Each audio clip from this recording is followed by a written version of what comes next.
உலகெங்கும் உள்ள இறைவானியர்களுக்கு வணக்கம். நான் உங்க வித்யா கார்த்திக். ஒவ்வொரு மாதமும் எனக்கு யூனிக்கா நட்சத்திர படங்கள் பார்த்துக்கிட்டே வரும். அந்த வரிசையில இப்ப நம்ம பார்க்கக்கூடிய நட்சத்திரம் என்ன அப்படின்னா த ஸ்னேக் பாபு நட்சத்திரம். எனக்கு ரொம்ப பிடிச்ச நட்சத்திரம். நான் நிறைய தடவை சொல்லிட்டே இருக்கக்கூடிய ராகுவின் ஆளுமையை தன்னகத்தே அப்படியே வைத்துக் கொண்டிருக்கக்கூடிய சுவாதி நட்சத்திரக்காரர்களுக்கு இந்த 2025 வருடம் ஆகஸ்ட் மாதம் எப்படி எல்லாம் இருக்க போகுது, கிரகங்கள் என்ன மாதிரி என்னை இயக்க போறாங்க, எந்தெந்த விதத்தில் நான் சில விஷயங்களை எதிர்பார்க்கலாம் அப்படின்ற மாதிரி நம்ம தொடர்ந்து பார்த்துக்கிட்டே வரும். சுவாதி நட்சத்திரம்னாலே நான் சொன்ன மாதிரி அது ஒரு நடுநாயகமான ஒரு நட்சத்திரம். எப்பயுமே நடுநாயகமா இருக்கக்கூடிய நட்சத்திரத்திற்கு கனம் அதுக்கும். அதுவும் காலபுருஷனுடைய 7ஆம் வீட்டில் இருக்கக்கூடிய இந்த சுவாதி என்ன சொல்றது, மோர் ஸ்பெஷலான ஒரு நட்சத்திரம். ஒவ்வொரு ராகு நட்சத்திரத்துக்கும் ஒவ்வொரு கேரக்டர் இருக்கும். இயல்பாவே ஒரு ராசி ஒரு பிளானட்டுக்கு ஒரு 3 நட்சத்திரம் கொடுத்துருக்கும் இல்லையா? செவ்வாய்னா ஒரு 3 நட்சத்திரம், சந்திரன்னா 3 நட்சத்திரம், எல்லாருக்குமே இந்த 9 கிரகங்களுக்கும் 3 நட்சத்திரம் கொடுத்து அது 27 நட்சத்திரமாக பரிவாரித்திருக்கு, நமக்கு தெரியும். ஆனா ஒவ்வொன்றுமே ஒரே தன்மையில தான் இருக்குமா, ஒவ்வொன்றும் ஒவ்வொரு தன்மையில இருக்கும். அது இருக்கக்கூடிய வீட்டின் அமைப்பை பொறுத்து. அந்த வகையில இந்த சுக்ரன் ராகு காம்பினேஷன் இதை எப்படி எடுத்துக்கிறது அப்படின்னா, இது நல்லதா அப்படின்னா இந்த பக்கம் நல்லது, கெட்டதா அப்படின்னா இந்த பக்கம் ரொம்ப கெட்டது, சூப்பர்னா அந்த பக்கம் ரொம்ப சூப்பர். இந்த மாதிரி எதாலுமே தீர்மானம் செய்ய முடியாத ஒரு நட்சத்திரம் உண்டென்றில் அது சுவாதி நட்சத்திரம் தான். சுவாதி நட்சத்திரக்காரர்களுக்கு இந்த ஆகஸ்ட் மாதம் நம்ம என்னென்ன எக்ஸ்பெக்ட் பண்ணலாம், பிளானட் என்ன மாதிரி உங்களை இயக்க போகுது அப்படின்னு சொல்லி பார்த்தா, ஏற்கனவே நட்சத்திர நாயகன் சூப்பரா இருக்காரு. குருவோட பார்வையில அப்படியே ரொம்ப சமத்து பிள்ளையா சேட்டையெல்லாம் பண்ணாம அப்படியே உட்காந்துருக்காரு. ஸோ அதுவும் காலபுருஷனோட 11ஆம் வீட்டில். நான் எப்பயுமே ஒரு விடயம் திரும்ப திரும்ப அழுத்தமா சொல்லுவேன். 11ஆம் இடத்தில் எந்த நட்சத்திரத்தில் சாரம் வாங்கியிருந்தாலும் சரி, 11ஆம் இடத்தில் ஒரு கிரகம் போய் அமர்ந்திருந்தாலும் சரி, 11ஆம் வீட்டு அதிபதி ஸ்ட்ராங்கா இருந்தாலும் சரி, இல்ல லக்னம் போய் 11 தொடர்பு கொண்டாலும் அவர்களுக்கு தான் மிகப்பெரிய நல்ல வகையெல்லாம் நடக்கக்கூடிய கொடுப்பனே அந்த தசா புத்தியில் நடக்கும். இதுதான் சீக்ரெட். அப்ப இந்த தடவை பாத்தீங்கன்னா உங்களுடைய நட்சத்திர நாதனே காலபுருஷனுடைய 11ஆம் வீட்டில் அமர்ந்திருத்தல் அப்படின்றதே ஒரு மிகச்சிறந்த ஒரு அடுத்த பரிணாமத்தை நோக்கி உங்களை இயக்கக்கூடிய ஒரு தருணத்திற்கு அது உங்களை நகர்த்தி செல்லும் என்பதுதான் உண்மை. ஆனா என்னன்னு பாத்தீங்கன்னா, இந்த 12ஆம் வீட்டு அதிபதி கொஞ்சம் வக்கரமா இருக்கிறது நல்லதா அப்படின்னு பார்த்தா நல்ல விஷயம் தான். ஏன்னா விரயம் கொஞ்சம் கம்மியாகும். அதனால நம்ம ஒன்றும் பெருசா பயந்து கொள்ள வேண்டாம். இந்த பக்கம் பார்த்தோம் அப்படின்னா, நம்ம ராசிநாதன் மிஸ்டர் சுக்ரன் அவர் பலம் பொருந்திய ஒரு குருவோடு போய் அமர்ந்திருக்கிறார். சுக்ரன் குருவுல நீ பெருசா நான் பெருசான்னு நம்ம வீட்டு ராசிநாதனுக்கு போட்டி போடுறதுக்கே நேரம் சரியா இருக்கும்போது நம்மள எங்க கவனிக்க போறாரு அப்படின்னா கண்டிப்பா கவனிப்பாரு. ஏன்னா அங்கிருந்து குரு என்ன பண்ணுவாருன்னா நேரம் அவங்களதான் பார்க்க போறாரு. குருவுக்கு சுக்ரன் வீட்டு பார்வை, அதுவும் 5ஆம் இடமான பூர்வ புண்ணிய ஸ்தானத்திற்கான ஒரு பார்வைப்படுகிற இந்த காலகட்டம் எப்படி இருக்க போகுதுன்னா, எனக்கு தெரிஞ்சு ஆகஸ்ட் 15க்கு மேல ஒரு மிகப்பெரிய ஒரு நல்லவைகள் எல்லாம் நடக்கக்கூடிய காலகட்டம். சுவாதி நட்சத்திரக்காரர்களுக்கு இனிதே ஆரம்பம். கொஞ்சம் அலைச்சல், கொஞ்சம் டிராவல் பண்றது, நிறைய பேரோட பழகிறது, நிறைய கம்யூனிகேட் பண்ணிக்கக்கூடிய விஷயங்கள் எல்லாம் நடக்கும். ஏன்னா ராகுக்கு முன்பின் 3 பார்வை உண்டு என்று ஜோதிட நூல்கள் சொல்லுது. அந்த மாதிரி பார்த்தோன்னா காலபுருஷனோட 11ஆம் வீட்டில் உட்காந்து, அதாவது கும்ப வீட்டில் உட்காந்து அவருடைய 3ஆம் பார்வை என்பது இந்த பக்கம் அப்படியே இறங்கி வரும்போது எங்க வரும், தனுசு வீட்டுக்கு வரும். அங்க பாத்தீங்கன்னா ராசிநாதனுடைய பார்வை, குருவனுடைய பார்வை அப்படின்ற மாதிரி எப்பயுமே நான் ஒரு விஷயம் சொல்றேன். நட்சத்திரநாதனும் ராசிநாதனும் ஒரே இடத்துல இருக்கிறதோ, நட்சத்திரநாதனுக்கு ராசிநாதன் சாரம் வாங்கி இருக்கிறதோ, நட்சத்திரநாதன் ராசிநாதனுடைய இணைவு பார்வையும் ஒன்னா இருக்கிறதோ, இந்த மாதிரிலாம் சொன்னா உங்களுக்கு குழம்பு. இருந்தாலும் கொஞ்சம் டெக்னிக்கலா புரிஞ்சுக்கோங்க. வரக்கூடிய காலத்துல நம்ம ஜோதிடத்தை எப்படி எளிமையா புரிஞ்சுக்கலான்ற மாதிரி நிறைய வீடியோ பார்க்க போறோம். இருந்தாலும் இப்போ நான் கொஞ்சம் டெக்னிக்கலா சொன்னா உங்களுக்கு ஓரளவுக்கு கன்ஃபியூஸ் ஆகாம நீங்க புரிஞ்சுப்பீங்க அப்படின்றதுக்காண்டி சொல்றேன்.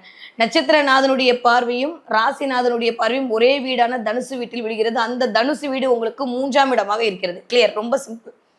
ஸோ இந்த 3ஆம் இடத்துக்கு கொஞ்சம் வலு சேர்ந்து இருக்கிறது. அப்போ 3ஆம் இடம்னா என்ன, அப்ப எந்த இடத்துல இருக்கு, ஓகே, அந்த இடத்துக்கு என்ன வேலையை பண்ணும் அந்த இடம் அப்படின்னா, 3ஆம் இடம் என்பது முயற்சி ஸ்தானம், 3ஆம் இடம் என்பது இளைய சகோதர ஸ்தானம், 3ஆம் என்பது தைரிய வீரிய விஜயஸ்தானம், 3ஆம் இடம் என்பது உங்களுடைய கம்யூனிகேஷன் ஸ்கில்லை இன்க்ரீஸ் பண்றது, உங்களுடைய டிராவலை இன்க்ரீஸ் பண்றது, ஷார்ட் டிராவல் எல்லாம் 3ஆம் இடம், நண்பர்கள் எல்லாம் 3ஆம் இடம். ஸோ நிறைய இந்த 3ஆம் இடத்திற்கான ஒரு அமைப்பு என்பது விதிக்கப்பட்டிருக்கிறது ஜோதிட ரீதியாக. அந்த வகையில் இந்த 3ஆம் இடம் இயங்குவதால் கண்டிப்பாக ஆகஸ்ட் மாதம் 1ஆம் தேதியிலிருந்து 15ஆம் தேதிக்குள்ள 20ஆம் தேதி வரைக்குமே கொஞ்சம் அலைச்சல்கள் அதிகரிக்கக்கூடிய காலகட்டமாகத்தான் சுவாதி நட்சத்திரக்காரர்களுக்கு இருக்கிறது. கிளியர்.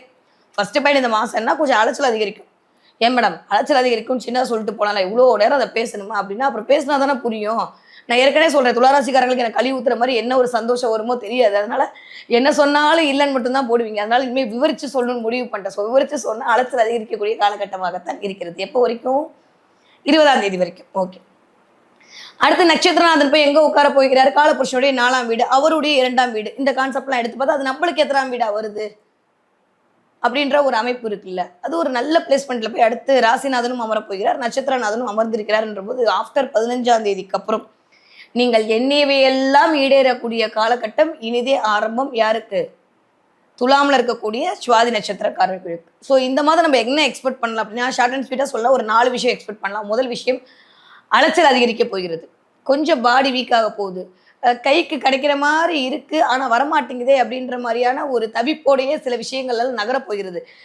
வீட்டில் வந்து ஒரு நல்ல காரியம் நீங்க எடுக்க முயற்சிகள் எல்லாம் சக்சஸ் ஆக போகுது. நீங்க திருமணமான பெண்களாக இருந்தால் உங்கள் கணவனோடு சேர்ந்து ஒரு நல்லவைகள் தொடங்குவதற்கான வாய்ப்பு உங்களுக்கு வரப்போகிறது. நீங்க பெண்களாக இருக்கிற பட்சத்தில் இது, நீங்க ஆண்களாக இருக்க சுவாதி நட்சத்திரக்காரர்கள் இருந்தால் வீட்டில் டும் டும் சத்தம் கேட்க போகுது. இல்லை, ஏன்னா சுக்கரன்னாலே மங்களக்காரர் தான், முழு சூப்பர் தான் சுக்கரன். அதுவும் வந்து குருவோடு சேர்ந்து இயங்கி நேரா வந்து 2 பேரும் சேர்ந்து அவரோட வீட்டை பார்க்கறது அப்படின்றது வீட்டில் ஒரு சுப நிகழ்ச்சிகள் நடத்தல், சுப காரியங்கள் நடத்தல், நல்ல நல்ல நல்ல விஷயங்கள் எல்லாம் நடக்கிறதுக்கான வாய்ப்பை கிரியேட் பண்ணும். இங்கே எனக்கு தெரிஞ்சு இங்கே கொஞ்சம் சுக்கரன் பலமாக தான் இருக்காரு. அதனால கண்டிப்பாக நிறைய பேருக்கு வந்து கல்யாணம் கை கூடுறது, இல்லை கல்யாணத்துக்காக ட்ரெஸ் வாங்க போகிறது, இல்லை சும்மா போய் ஒரு ஃபங்க்ஷனுக்கு ட்ரெஸ் வாங்க போகிறது, அதுவும் பட்டு சம்மந்தப்பட்டு கொஞ்சம் அந்த மாதிரி ஆடை ஆபரண சேர்க்கை, இல்லை ஆடை ஆபரண சேர்க்கையோடு கனெக்ட் ஆகுறதுன்ற மாதிரி இந்த சுவாதி நட்சத்திரக்காரர்களுக்கு கொஞ்சம் விரயமும் அதிகரிக்கக்கூடிய காலகட்டமாகத்தான் இருக்கிறது. ஸோ என்ன ஆகுதுன்னா, அலைச்சல் அதிகரிக்க போகுது, கொஞ்சம் விரயம் வரப்போகுது. வரும் அப்படின்னு எக்ஸ்பெக்ட் பண்ண எல்லா விஷயமே கொஞ்சம் வரை கொஞ்சம் கொஞ்சம் கொஞ்சம் டிலே ஆக போகுது. ஏன் அப்படின்னா 12ஆம் இடம் விரயத்தை தானே கொடுக்கும். அவர் வக்கரமா இருக்கிறது நல்ல விஷயம் தானே, பெருசா விரயம் ஆகாதேன்னு சொன்னீங்களே அப்படின்னா, அவர் இருக்கிற அமைப்பு யாரோட இருக்காருன்னு ஒண்ணு இருக்குல்ல, அதெல்லாம் பொறுத்து பார்க்கும்போது திரும்ப எப்படியே வந்தீங்கன்னா 15ஆம் தேதிக்கு அப்புறம் ஆட்சி பலம் வாங்கி 11ஆம் வீட்டு அதிபதி ஸ்ட்ராங்கா உட்காந்துறாரு. 11ஆம் வீட்டு அதிபதி எப்பயுமே ஸ்ட்ராங்கா இருந்தாலே லாபங்கள் வரக்கூடிய காலகட்டத்தை கிரியேட் பண்ணிடும். ஸோ நீங்க முதல் 15 நாள் பண்ண வேலைக்கான எஃபெக்டை எப்போ அறுவடை பண்ணுவீங்கன்னா அடுத்த 15 நாள் 20ஆம் தேதிக்கு மேல ஒரு நல்ல காலகட்டம் சுவாதி நட்சத்திரக்காரர்களுக்கு இனிதே ஆரம்பம். அப்போ 20ஆம் தேதி வரைக்கும் நாங்கள் எதுவுமே பண்ணக்கூடாதுன்னா எல்லாமே பண்ணலாம், ஒன்றும் பிரச்சனை இல்லை.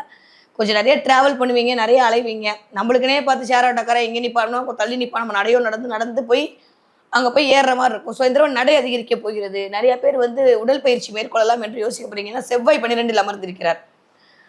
இந்த கான்செப்ட்லாம் பார்த்தா நிறைய பேர் ஹெல்த் வைஸ் உங்களை பார்த்துக்கணும், ஹெல்த் வைஸ் நம்ம இம்ப்ரூவ் பண்ணிக்கணும், நம்ம கொஞ்சம் ஆரோக்கியமாக இருந்தால் தான் வீட்டை படுத்துக்க முடியும். ஏன்னா இது வரைக்கும் இந்த ஆரோக்கியம் சார்ந்த விஷயம் வந்து எப்படி இயங்கும் அப்படின்னா, இயல்பாகவே நீங்கள் ஒரு மாதிரியான வயசு பிள்ளைங்களா இருந்தீங்கன்னா நீங்கள் கொஞ்சம் அழகாக இருக்கணும், கொஞ்சம் ஃபிட்டாக இருக்கணும், நம்ம நல்லா இருக்கணும், ப்ரெசன்டபிளாக இருக்கணுன்றதுக்காக நம்ம வந்து நம்ம ஜிம்முக்கு போகிறதோ இல்லை ஆரோக்கியம் சார்ந்து நம்ம எடுக்கக்கூடிய அக்கறை என்பது இருக்கும்.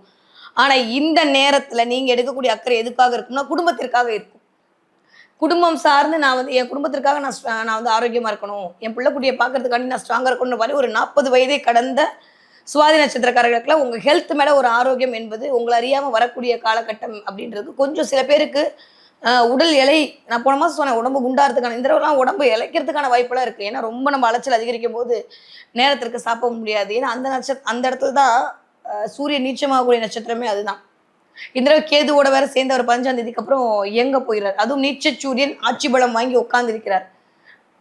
இந்த கான்செப்ட்லாம் எடுத்து பார்த்தோம்னா நிறைய பேருக்கு யாரெல்லாம் வந்து தொழில் செஞ்சுட்டு இருக்கீங்களோ, அதாவது நீங்க தொழில் ஆரம்பிக்கிறீங்க, இல்லை நீங்க தொழிலில் பார்ட்னராக இருக்கீங்க, இல்லை நீங்க தொழில் செய்கிறவங்களுக்கு கொஞ்சம் இந்த ஒரு மாதம் என்பது கொஞ்சம் நிறைய அனுபவங்களை கொடுக்கக்கூடிய மாதமாக இருக்கிறது. கூட்டி கழிச்சு பார்த்தா அப்படின்னா இந்த தடவை வந்து நிறையா பேருக்கு கொஞ்சம் செலவுகள் அதிகமாகவும் சேமிப்பு கம்மியாகவும், நம்மளா வந்து கொஞ்சம் பார்த்து பத்திரமா காசை வச்சுக்கணுமே அப்படின்னு யோசிக்கக்கூடிய தன்மை எல்லாம் பணம் குறித்த ஒரு சிந்தனை அதிகரிக்கக்கூடிய காலமாக இந்த தடவை சுவாதி நட்சத்திரக்காரர்களுக்கு இந்த ஒரு மாத காலம் மேலோங்க போகிறது. அவ்வளோதான், பெருசாக ஒன்றும் தடவை கிரகங்கள் வந்து உங்களை ஆட்டி படிக்க போகிறதுல அஸ்யூஷுவலாக எல்லா வருட கிரகங்களும் அதே இடத்துல இருக்க. சனி வக்ரமாக இருக்காரு. சனி வக்ரமாகிறது நல்லதா கெட்டதா அப்படின்னு சொல்லி பார்த்தா வாட்டர் உங்களோட ஜனனகால ஜாதகத்தில் சனி வக்ரம் அப்படின்னு போட்டிருந்தாங்கன்னா இந்த டைம் சூப்பர் எக்ஸ்ட்ராடினரி. ஒருவேளை பிறப்பு ஜாதகத்தில் சனி வக்ரம் இல்லை அப்படின்னு போட்டிருந்தாருன்னா இந்த ஒரு 147 நாள் கொஞ்சம் நீங்கள் வந்து நிறைய அனுபவங்களை சனி உங்களுக்கு கொடுப்பதற்கு தயாராக இருக்கிறார், அவ்வளவுதான். ஸோ 6ஆம் இடத்துல சனி வக்ரமாறுது எனக்கு கேட்டு பொதுவாக பார்த்தோம் அப்படின்னா 6ஆம் இடத்துல சனி வக்ரமாறுது நடந்தது நல்ல விஷயம். ஏன்னா 5ஆம் இடத்துக்கு வரும்போது பூர்வ புண்ணிய ஸ்தானத்தில் இருப்பார், சிந்தனை ஸ்தானத்துக்கு வருவார். தேவையில்லாமல் நம்மளா போட்டு நம்ம மனசை குழப்பிக்கிறது, நம்ம எடுத்த முடிவு தப்போ கரெக்டான முடிவு எடுத்துலையோ அப்படின்ற மாதிரி ஏதோ ஒரு விஷயத்தை யோசிக்க வைக்கிறது, இதெல்லாம் நடக்கும். ஆனால் ஆஃப்டர் 15 தேதிக்கு அப்புறம் நிறைய நல்லவைகள் எல்லாம் கைக்கூடி வரக்கூடிய காலகட்டம். ஸோ அவ்வளோதான் முடிஞ்சு. இன்னும் ஒரு 10 நாள் தானே, கிராஸ் பண்ணி விட்டிங்கன்னா அடுத்து சூப்பராக இருக்க போகுது சுவாதி நட்சத்திரக்காரர்களுக்கு. ஓகே, நீங்கள் படிக்கிற சுவாதி நட்சத்திரக்கார குழந்தைங்களாக இருந்தால் இந்த தடவை கொஞ்சம் பேரண்ட்ஸ் மீட்டிங்லாம் வச்சு உங்கள் பிள்ளை கொஞ்சம் ஒழுங்காக படிக்கலன்ற மாதிரி கம்ப்ளைண்ட்லாம் பண்ணுவாங்க. நம்ம எப்பயும் போல தலைவி விட்டு போயிடலாம், அது ஒன்றும் பெருசாக யோசிக்க வேண்டாம். இந்த தடவை கொஞ்சம் படிப்பு லைட்டாக மந்தமாகக்கூடிய காலமாகத்தான் இருக்கிறது. ஸோ பெருசாக கவலைப்பட்டுக்க வேணாம். அடுத்து நம்ம வந்து இருக்கக்கூடிய அமைப்பு எல்லாமே சூப்பராக இருக்குது, அதனால நம்ம சக்ஸஸ் பண்ணிவிடுவோம். ஓகே, ஏன்னா நட்சத்திரநாதன் அப்படியே குருவை விட்டு கிராஸ் ஆகி அவருடைய வீட்டில் அமர்ந்திருக்கக்கூடிய அந்த 3ஆம் வீட்டில் முயற்சி ஸ்தானத்தில் அமையும் போது நல்லா தான் இருக்கும். நிறைய ஹார்ட் ஒர்க் பண்ணுவீங்க, நிறைய எஃபர்ட் பண்ணுவீங்க, கம்யூனிகேட் நிறையா பண்ணுவீங்க, நிறைய பேருடைய தொடர்பு கிடைக்கும், பெரிய மனிதர்களுடைய ஆதரவு கிடைக்கும். இதெல்லாமே ஆஃப்டர் 15க்கு மேலே கண்டிப்பாக சுவாதி நட்சத்திரக்காரர்களுக்கு நடந்தே தீரும், அதனால் கவலைப்பட வேண்டாம். ஓகே, நீங்கள் 20 வயதுலேருந்து 40 வயதுக்கு இருக்கக்கூடிய சுவாதி நட்சத்திரக்காரர்களாக இருந்தால் நான் மேல் சொன்ன எல்லா விஷயமும் உங்களுக்கு மட்டும்தான். ஹெல்த் மட்டும் பார்த்துக்கோங்க. நீங்கள் 40 வயதுலேருந்து 60 வயதுக்குள் இருக்கக்கூடிய சுவாதி நட்சத்திரக்காரர்களாக இருந்தால் கொஞ்சம் இந்த தடவை எல்லாருக்குமே கொஞ்சம் ஹெல்த்து தான் எனக்கு தெரிஞ்சு. ஏன்னா 12ஆம் இடத்துல இருக்கக்கூடிய இந்த செவ்வாய் என்ன பண்ணுவார்னா, உங்கள் ஹெல்த்து, உங்களுடைய கணவரோட ஹெல்த்து, இல்லை உங்களோட ஸ்பௌஸோட ஹெல்த்தை அப்படியே பண்ணுவார். ரத்தம் சம்மந்தப்பட்ட இடத்துல கொஞ்சம் தேக்க நிலை, கொஞ்சம் பிபி ஏறுறது, இல்லை பிளட்டு கம்மியானால கொஞ்சம் டயர்டாகிறதுன்ற மாதிரி பாடியில் ஏதோ ரத்தம் சம்மந்தப்பட்ட சில குறைகள், இதெல்லாம் அந்தந்த மாதத்தில் அந்தந்த பிளான்ட் இருக்கும்போது நடக்கும். கொஞ்சம் நிறைய நல்ல ஃப்ரூட்ஸ் சாப்பிட ஆரம்பிச்சிடும், நிறைய ஆப்பிள் எடுத்துக்கோங்க. இது எல்லாமே சுவாதி நட்சத்திரக்காரர்களுக்கு இந்த தடவை வந்து ஒரு நல்ல ஒரு ஊட்டச்சத்து கொடுக்குன்ற தனி உத்வேகத்தையும் சேர்ந்து கொடுக்கும். ஏன்னா ஒவ்வொரு கணிகளுக்கும் ஒவ்வொரு தன்மை இருக்குது. ஸோ ஆப்பிள் நிறையா இந்த தடவை நீங்கள் உங்களுடைய சாப்பாட்டில் சேர்த்துக்கொள்ளும் போது ஒரு மிகப்பெரிய மாற்றத்தை நீங்கள் உணர்வீர்கள். ஆஃப்டர் 5ஆம் தேதிக்கு அப்புறம் ரொம்ப நல்லா இருக்குது, கவலைப்பட வேண்டாம். மொத்தத்தில் நான் சொல்லணும்னா சுவாதி நட்சத்திரக்காரர்களுக்கு இந்த தடவை வந்து நான் 4 விஷயம் சொல்லணும்னு சொன்னேன், நான் 3 விஷயம் சொல்லிட்டேன். அடுத்த ஒரே ஒரு விஷயம், கண்டிப்பாக ஹெல்த்தை பார்த்துக்க வேண்டியது மட்டும் தான். வயிறு சம்மந்தப்பட்ட பிரச்சனை வருது, இன்டைஜஷன் பிரச்சனை, சாப்பாடு அலர்ஜியாகிறது, யூரின் ட்ராக்ல ஒரு சின்ன இன்ஃபெக்ஷன் வர்றது. நல்லா தான் இருக்கேன், வெளியில் பார்க்க நல்லா இருக்கேன், ஆனால் உள்ளுக்குள்ளே எனக்கு ஏதோ ஒரு இடத்துல எனக்கு அங்கங்கே வலிக்கிற மாதிரியே ஃபீல் ஆகுது என்ற மாதிரி கொஞ்சம் டயர்ட்னஸ் கிரியேட் பண்ணுறதுன்ற மாதிரி இருக்க போகுது. 15ஆம் தேதிக்கு அப்புறம் எல்லாமே சரியாக போகுது. ஸோ பெருசாக ஒன்றும் சுவாதி நட்சத்திரக்காரர்கள் இந்த தடவை கவலைப்பட்டுக்க வேணாம். அலைச்சலின் மூலமாக அனுகூலம் உங்களை நோக்கி வர காத்திருக்கிறது இந்த ஆகஸ்ட் மாதம். ஓகே, என்ன தெய்வத்தை நான் வழிபாடு பண்ணணும்? நரசிம்மர் வழிபாடு உங்களுக்கு மிகச்சிறந்த ஏற்றத்தையும் மாற்றத்தையும். அதுவும் லட்சுமி நரசிம்மர், லட்சுமியை வடியில் வச்சிருக்கக்கூடிய நரசிம்மர், சாதாரண நரசிம்மர் இல்லை, லட்சுமி வடியில் வச்சிருக்கக்கூடிய நரசிம்மரை நீங்கள் வழிபாடு செய்ய சுவாதி நட்சத்திரக்காரர்களுக்கு இந்த தடவை மிகப்பெரிய பண இழப்பிலிருந்து தப்பித்துக் கொள்வதற்கான வாய்ப்பை நரசிம்மர் உங்களுக்கு வழிகாட்டுவார்.